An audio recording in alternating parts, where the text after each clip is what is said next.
Em tudo o que relatei até agora, com exceção de visão da criança de GB, a imaginação foi exercida conscientemente. Homens e mulheres criaram peças teatrais em sua imaginação, peças que implicam a realização de seus desejos.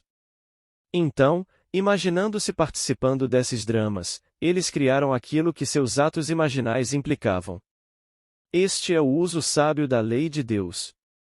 Mas ninguém é justificado diante de Deus pela lei. Gálatas 3 versículo 11. Muitas pessoas estão interessadas no imaginismo como um modo de vida, mas não estão nem um pouco interessadas em sua estrutura de fé, uma fé que leva ao cumprimento da promessa de Deus. Eu farei surgir o teu filho depois de ti, que sairá de tuas entranhas. Eu serei seu pai, e ele será meu filho. 2 Samuel 7 versículo 12, 14. A promessa de que Deus produzirá de nosso corpo um filho que nascerá não do sangue, nem da vontade da carne, nem da vontade do homem, mas de Deus. João 1 versículo 13 não diz respeito a eles. Eles querem conhecer a lei de Deus, não sua promessa. No entanto, esse nascimento milagroso foi declarado claramente como obrigatório para toda a humanidade desde os primeiros dias da comunhão cristã. Você deve nascer de cima. João 3 versículo 7. Meu propósito aqui é afirmar novamente e declará-lo em tal linguagem e com tal referência às minhas próprias experiências místicas pessoais que o leitor verá que este nascimento de acima é muito mais do que uma parte de uma superestrutura dispensável, é o único propósito da criação de Deus. Especificamente, meu propósito ao registrar essas 4 experiências místicas é mostrar o que Jesus Cristo, a fiel testemunha, o primogênito dentre os mortos, Apocalipse 1 versículo 5, estava tentando dizer sobre esse nascimento do alto. Como os homens podem pregar a menos que sejam enviados? Romanos 10 versículo 15. Muitos anos atrás, fui levado em espírito a uma sociedade divina, uma sociedade de homens em quem Deus está desperto. Embora possa parecer estranho, os deuses realmente se encontram. Quando entrei nesta sociedade, o primeiro a me cumprimentar foi a personificação do poder infinito. Seu era um poder desconhecido para os mortais. Fui então levado ao encontro do amor infinito. Ele me perguntou: qual é a melhor coisa do mundo? Eu respondi a ele nas palavras de Paulo: fé, esperança e amor, estes 3, mas o maior destes é o amor. 1 Coríntios 13 versículo 13. Naquele momento, ele me abraçou e nossos corpos se fundiram e se tornaram um só corpo. Eu estava ligada a ele e o amava como minha própria alma. As palavras amor de Deus, muitas vezes uma mera frase, eram agora uma realidade com um significado tremendo. Nada jamais imaginado pelo homem pode ser comparado a este amor que o homem sente através de sua união com o amor. Enquanto eu estava nesse estado de prazer supremo, uma voz do espaço gritou: abaixo os sangues azuis. Com esta explosão, eu me encontrei diante daquele que primeiro me cumprimentou, aquele que personificava o poder infinito. Ele olhou nos meus olhos e sem o uso de palavras ou boca, ouvi o que ele me disse: hora de agir. De repente, fui retirado daquela sociedade divina e voltei à terra. Eu estava atormentado por minhas limitações de entendimento, mas sabia que naquele dia a Divine Society havia me escolhido como companheiro e me enviado para pregar Cristo, a promessa de Deus ao homem. Minhas experiências místicas me levaram a aceitar literalmente o ditado de que o mundo todo é um palco. E acreditar que Deus desempenha todos os papéis. O objetivo da peça: transformar o homem, o criado, em Deus, o Criador. Deus amou o homem, sua criação, e tornou-se homem na fé de que esse ato de autocomissão transformaria o homem, o criado, em Deus, o Criador. A peça começa com a crucificação de Deus no homem, como homem, e termina com a ressurreição do homem, como Deus. Deus se torna como nós somos, para que possamos ser como Ele é. Deus se torna homem para que o homem se torne, primeiro, um ser vivo e, em segundo lugar, um espírito que dá vida. Já estou crucificado com Cristo, e vivo, não mais eu, mas Cristo vive em mim, e a vida que agora vivo na carne, vivo-á na fé do Filho de Deus, o qual me amou e se entregou a si mesmo por mim. Deus assumiu a forma de homem e tornou-se obediente até a morte na cruz do homem, e é crucificado no Gólgota, o crânio do homem. O próprio Deus entra pela porta da morte, o crânio humano, e se deita na sepultura do homem para fazer do homem um ser vivente. A misericórdia de Deus transformou a morte em sono. Então começou a metamorfose prodigiosa e impensável do homem, a transformação do homem em Deus. Nenhum homem, sem a ajuda da crucificação de Deus, poderia cruzar o limiar que admite a vida consciente, mas agora temos união com Deus em seu ser crucificado. Ele vive em nós como nossa maravilhosa imaginação humana. O homem é todo imaginação, e Deus é homem, e existe em nós e nós nele. O corpo eterno do homem é a imaginação, isto é, Deus, Ele mesmo. Blake. Quando Ele ressuscitar em nós, seremos como Ele e Ele será como nós. Então todas as impossibilidades se dissolverão em nós naquele toque de exaltação que sua ascensão em nós dará à nossa natureza. Aqui está o segredo do mundo, e Deus morreu para dar vida ao homem e libertá-lo, pois, por mais que Deus esteja ciente de sua criação, não se segue que o homem, criado imaginativamente, esteja ciente de Deus. Para realizar esse milagre, Deus teve que morrer e então ressuscitar como homem, e ninguém jamais expressou isso tão claramente quanto William Blake. Blake diz, ou melhor, fazendo a Jesus dizer: a menos que eu morra, tu não podes viver, mas se eu morrer, ressurgirei novamente tu comigo. Você amaria alguém que nunca morreu por você, ou morreria por alguém que não morreu por você? E se Deus não morresse pelo homem e não se entregasse eternamente pelo homem, o homem não poderia existir. Então Deus morre, isto é, Deus se deu livremente pelo homem. Deliberadamente, ele se tornou homem e esqueceu que ele é Deus, na esperança de que o homem, assim criado, ressuscite eventualmente como Deus. Deus ofereceu-se tão completamente pelo homem que clama na cruz do homem: e Deus meu, por que me desamparaste? Salmo 21, versículo 1. Ele se esqueceu completamente de que ele é Deus. Mas depois que Deus se levanta em um homem, esse homem dirá a seus irmãos: por que estamos nós aqui, tremendo, pedindo ajuda a Deus, e não a nós mesmos, em quem Deus habita? Blake. Este primeiro homem que ressuscitou dos mortos é conhecido como Jesus Cristo, as primícias dos que dormem, o primogênito dos mortos. Pelo homem Deus morreu, agora, por um homem, veio também a ressurreição dos mortos. Jesus Cristo ressuscita seu Pai morto tornando-se seu Pai. Em Adão, o homem universal, Deus dorme.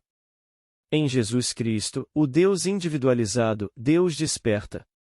Ao acordar, o homem, o criado, tornou-se Deus, o Criador, e pode verdadeiramente dizer: e antes que o mundo existisse, eu sou. Adam Ollom, Dogmática Judaica. Assim como Deus em seu amor pelo homem se identificou tão completamente com o homem que esqueceu que ele era Deus, assim o homem em seu amor por Deus deve se identificar tão completamente com Deus que vive a vida de Deus, isto é, imaginativamente. A peça de Deus que transforma o homem em Deus nos é revelada na Bíblia. É completamente consistente em imagens e simbolismo. O Novo Testamento está oculto no Antigo Testamento, e o Antigo se manifesta no Novo. A Bíblia é uma visão da lei de Deus e sua promessa. Nunca teve a intenção de ensinar história, mas sim de conduzir o homem na fé através das fornalhas da aflição até o cumprimento da promessa de Deus, despertá-lo desse sono profundo e despertá-lo como Deus. Seus personagens não vivem no passado, mas em uma eternidade imaginativa. Eles são personificações dos estados espirituais eternos da alma.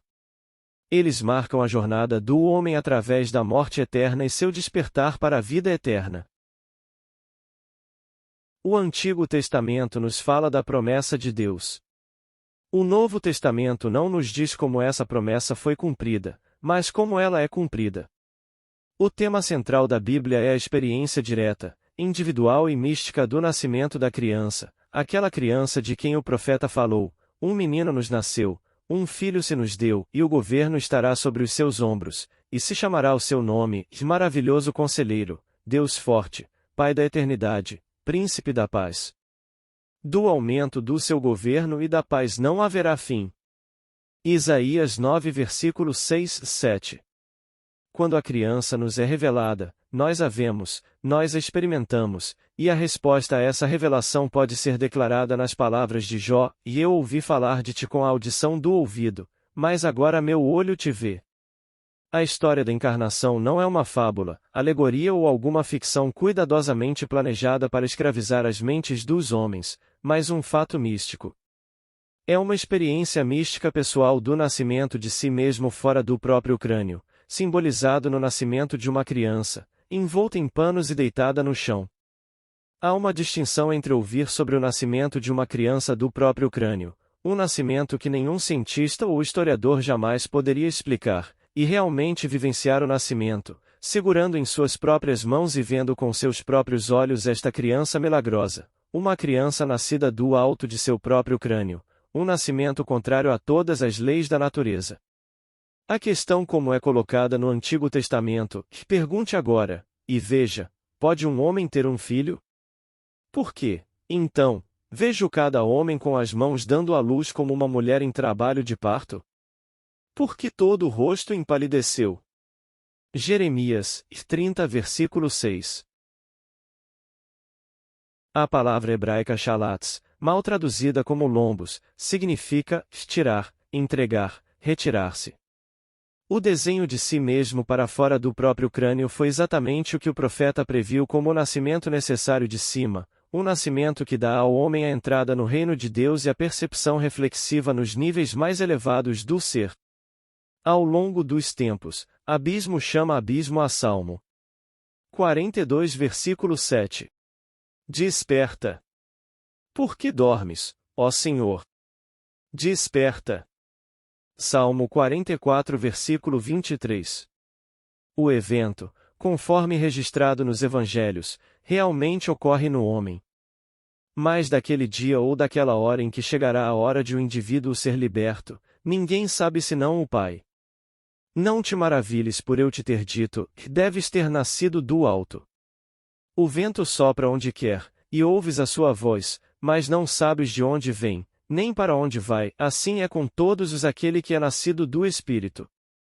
João 3 versículos 7, 8. Esta revelação no Evangelho de João é verdadeira. Aqui está minha experiência deste nascimento de cima. Como Paulo, não o recebi do homem, nem fui ensinado. Veio através da experiência mística real de nascer do alto. Ninguém pode falar verdadeiramente deste nascimento místico do alto, exceto aquele que o experimentou. Eu não tinha ideia de que esse nascimento do alto era literalmente verdade. Quem, antes da experiência, poderia acreditar que a criança, o maravilhoso conselheiro, o Deus forte, o Pai da eternidade, o Príncipe da Paz estava entrelaçado em seu próprio crânio? Quem, antes da experiência, entenderia que seu Criador é seu marido e o Senhor dos Exércitos é seu nome? Isaías 54 versículo 5. Quem acreditaria que o Criador entrou em sua própria criação, o homem, e sabia que era ele mesmo e que essa entrada no crânio do homem, essa união de Deus e do homem, resultou no nascimento de um filho do crânio de homem? Qual nascimento deu a esse homem vida eterna e união com seu Criador para sempre? Se agora conto o que experimentei naquela noite, não o faço para impor minhas ideias aos outros, mas para dar esperança àqueles que, como Nicodemos, se perguntam a como pode um homem nascer, sendo velho. João 3 versículo 4. Como ele pode entrar uma segunda vez no ventre de sua mãe e nascer? Como isso pode ser? Foi assim que aconteceu comigo. Portanto, agora vou escrever a visão, e torne-o claro em tábuas, para que ele possa correr quem o lê. Pois ainda a visão aguarda seu tempo, ela se apressa até o fim, não mentirá. Se parecer lenta, espere por ela, certamente virá, não tardará. Eis que aquele cuja alma não é reta nele perecerá, mas o justo viverá pela sua fé. Nas primeiras horas da manhã de 20 de julho de 1959, na cidade de São Francisco, um sonho celestial em que as artes floresciam foi repentinamente interrompido pela vibração mais intensa centrada na base do meu crânio. Então começou a se desenrolar um drama tão real quanto os que vivo quando estou totalmente acordado. Acordei de um sonho para me encontrar completamente enterrado dentro do meu crânio. Eu tentei forçar minha saída através de sua base.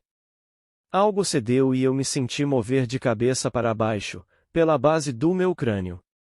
Eu me espremi, centímetro por centímetro. Quando estava quase inconsciente, segurei o que pensei ser o pé da cama e puxei o que restava de mim para fora do crânio. Ali, no chão, deitei por alguns segundos. Então me levantei e olhei para o meu corpo na cama.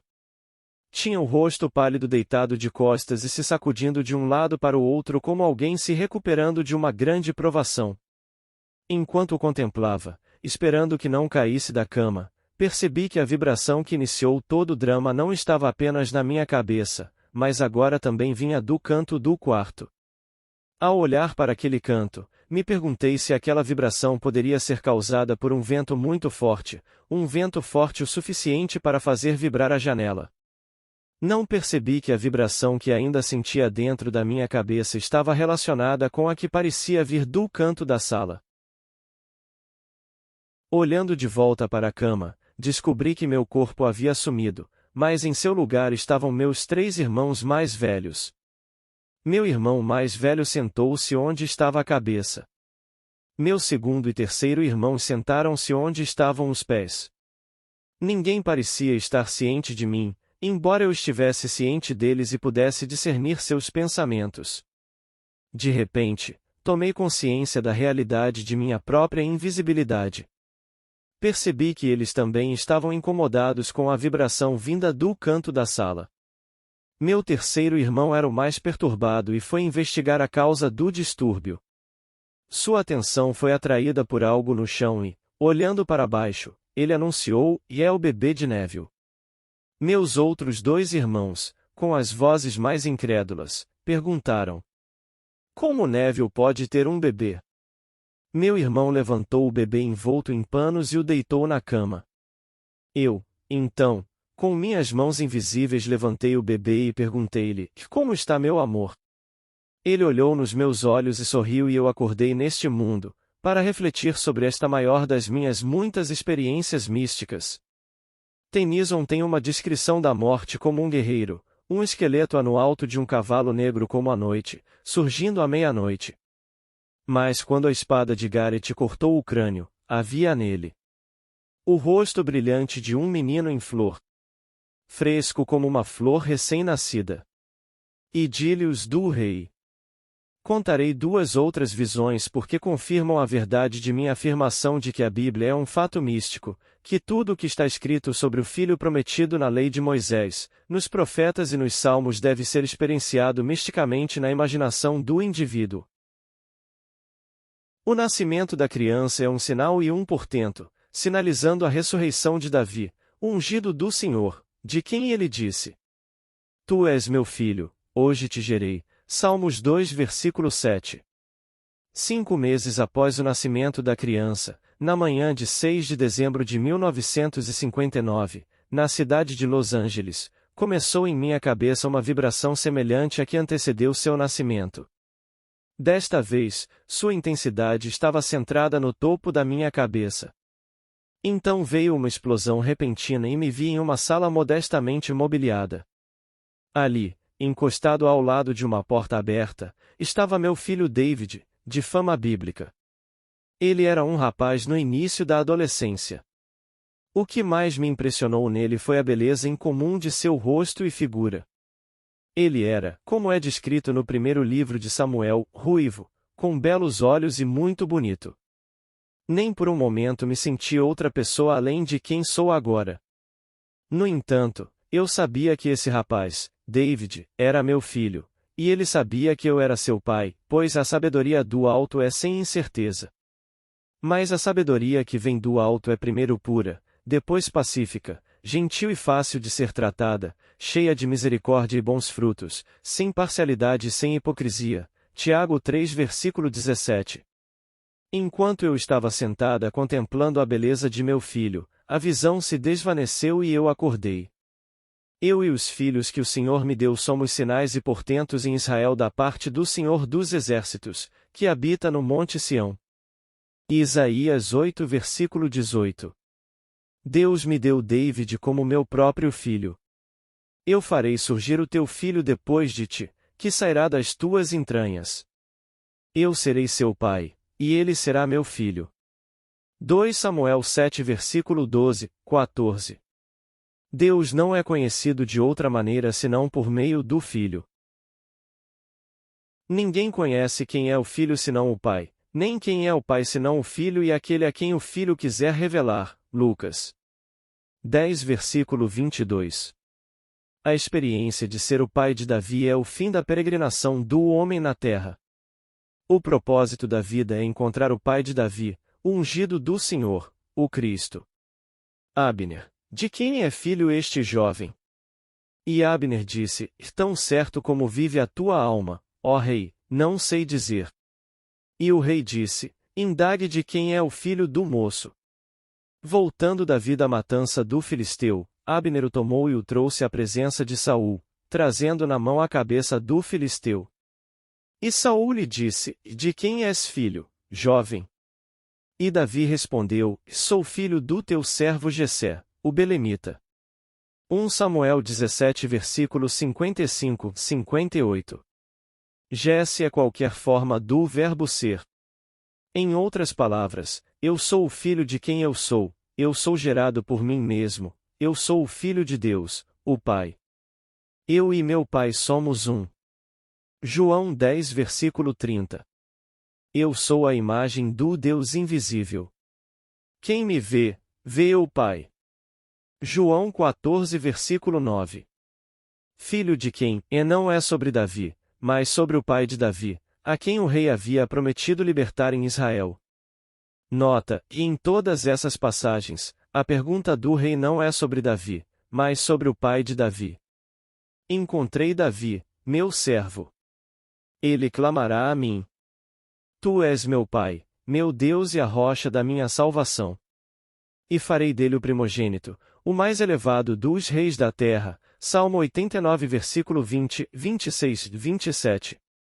O indivíduo que nasceu do alto encontrará Davi e saberá que ele é seu próprio filho. Então ele perguntará aos fariseus, que estão sempre conosco, o que vocês acham do Cristo? De quem é filho? E quando eles lhe disserem, o filho de Davi, ele lhes dirá: como é que Davi, no Espírito, o chama de Senhor? Se Davi assim o chama de Senhor, como ele é seu filho? Mateus, 22 versículo 41, 45. A concepção errônea do homem sobre o papel do filho, que é apenas um sinal e um presságio, fez do filho um ídolo. Filhinhos, guardem-se dos ídolos. 1 João 5 versículo 21. Deus desperta, e aquele homem em quem ele desperta torna-se o pai de seu próprio pai. Aquele que era o filho de Davi, Jesus Cristo, filho de Davi, a Mateus 1 versículo 1, tornou-se o pai de Davi.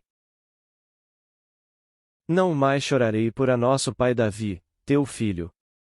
Atos 4 versículo 25. Encontrei Davi. Salmo 89 versículo 20, Atos 13 versículo 22.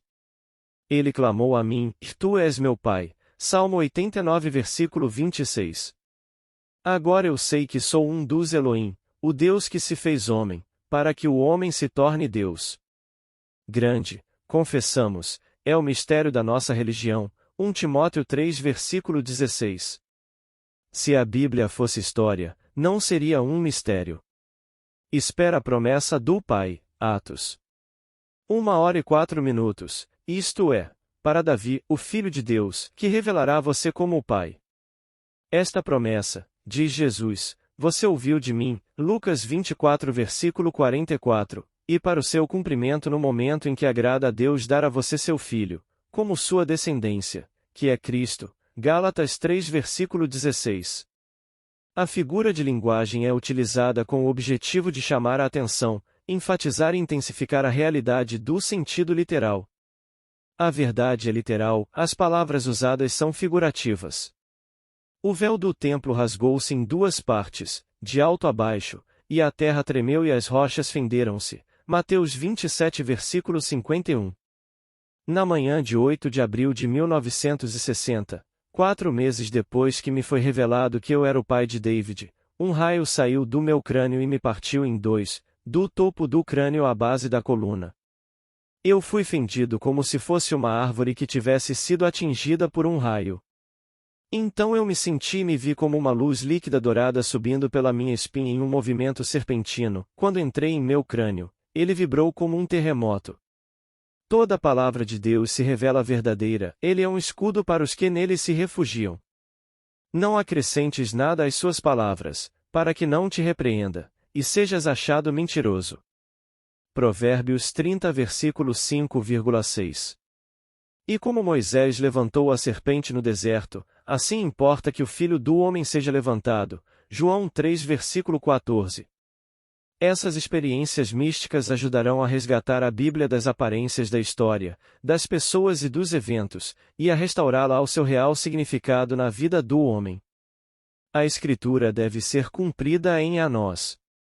A promessa de Deus será cumprida.